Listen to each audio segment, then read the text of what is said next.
Les jours se ressemblent pour Pélagie. Tous les matins, elle arpente les ruelles du marché d'Antopa de Cotonou à la recherche d'une clientèle pour écouler sa marchandise. Un commerce qu'elle exerce pour sa tutrice depuis l'âge de 7 ans. Épuisée, Pélagie se réfugie à la baraque, un centre d'accueil où elle se sent en sécurité. Je vis avec elle depuis l'âge de 11 ans. Je travaille du matin au soir. Elle me menace si je n'écoule pas sa marchandise et me bat si je ne rembourse pas le manque à gagner. Pélagie est un enfant placé auprès d'un tiers.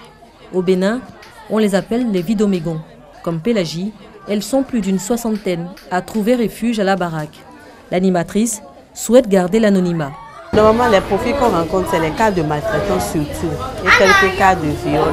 Quand elles prennent les marchandises tôt le matin, elles circulent dans le marché, mais pour se reposer, elles déposent les marchandises devant les tutrices, on les chasse, on les lance des urines. Donc ici, c'est un lieu pour qu'elles puissent venir se reposer.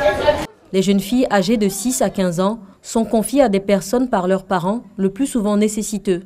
Ce confiage, comme on l'appelle au Bénin, se fait en échange de 10 à 20 000 francs par mois pour les parents et plus rarement d'une scolarisation pour les enfants. Mais les engagements ne sont pas toujours respectés. Employées de maison, pour le commerce, mal nourries, non scolarisées, ces petites filles sont exploitées et exposées aux violences physiques, psychologiques et même sexuelles. Une quinzaine d'enfants vidomégons révisent à même le sol les cours d'alphabétisation et de gestion. Le lieu est tenu secret car les tutrices commerçantes s'opposent à leur scolarisation. Je vous avoue que ce n'est pas facile. Parce qu'il y a des fois, tu peux aller vers des parents qui vont te chasser. Maintenant, si l'enfant vient, on l'écoute. Nous les amenons à avoir le goût de la vie. On leur apprend qu'eux aussi ont des droits. Rares sont les filles qui atteignent le certificat d'études primaires et élémentaires, CEPE. Au Bénin, 7 882 enfants, dont 78% de filles, déambulent dans les marchés de Cotonou. 46% ont moins de 14 ans, selon l'Institut national des statistiques et analyses économiques du pays. Aller à l'école, construire un avenir différent, c'est ce qui a poussé Émilie à la rue. À 9 ans, elle a fui la famille où sa mère l'a placée. Elle m'a placée au premier lieu. Je suis partie de chez la dame. De chez la dame, on est rentré. J'ai passé à peine une semaine avec elle. Elle est encore allée me placer ailleurs. En tout cas, des placements sur placements chaque fois.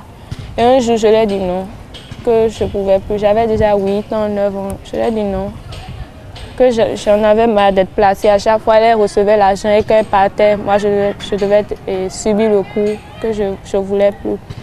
Elle a dit non, que si je ne veux pas de me débrouiller seule, qu'elle n'a pas demandé à quelqu'un de venir dans la vie.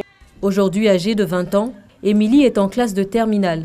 Comme elle, plusieurs filles placées bénéficient de formations professionnelles mises sur pied par les sœurs salésiennes de l'Institut des filles de Marie Auxiliatrice, IFMA. Avec l'école alternative, une centaine d'enfants vidomégons sont inscrits à un système d'études particulier.